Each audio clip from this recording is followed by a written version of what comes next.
This is the Mobilization for War presentation that you will use to help you take the quiz that follows.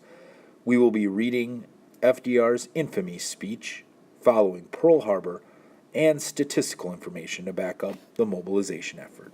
Yesterday, December 7th, 1941, a date which will live in infamy.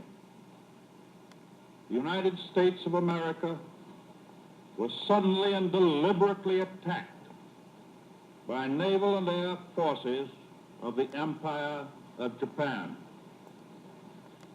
The United States was at peace with that nation, and at solicitation of Japan, still in conversation with its government and its emperor, looking toward the maintenance of peace in the Pacific.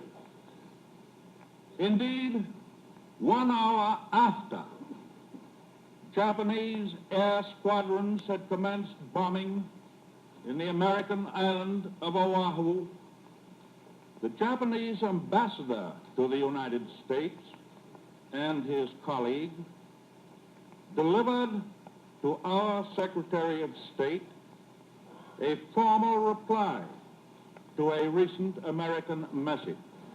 And while this reply stated that it seemed useless to continue the existing diplomatic negotiations, it contained no threat or hint of war or of armed attack.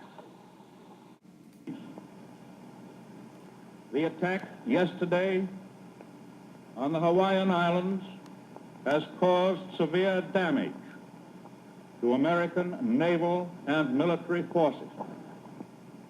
I regret to tell you that very many American lives have been lost. In addition, American ships have been reported torpedoed on the high seas between San Francisco and Honolulu. Yesterday, the Japanese government also launched an attack against Malaya.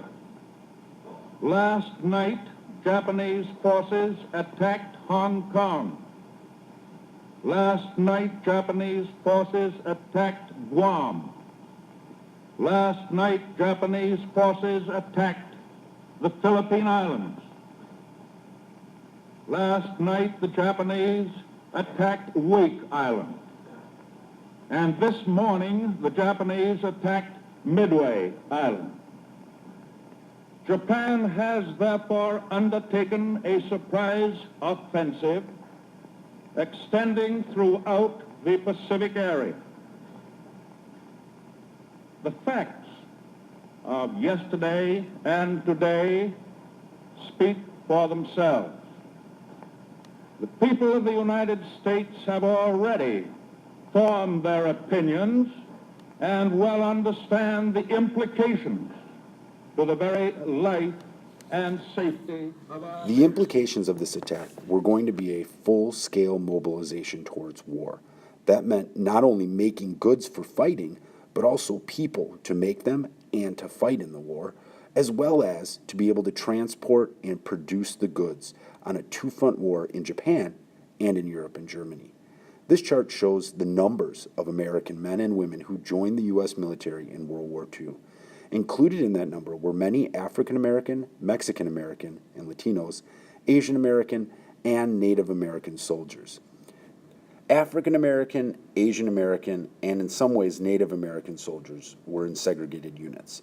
You may have heard of the Tuskegee Airmen or the 92nd Infantry in World War II, who also were in World War I, were a black, famous, segregated unit. The 442nd were an all-Japanese American regiment that fought very bravely in Italy and France. And then there's the story of the Navajo code talkers, who served in the Pacific, giving codes between the military that the Japanese just simply could not break. All this would have a tremendous impact socially on the United States and segregation after the war was over. Okay, that's it. Now go and take the Mobilization for War quiz. Just keep in mind you may want to pause here and write down some of these numbers because you may be asked about them on the quiz.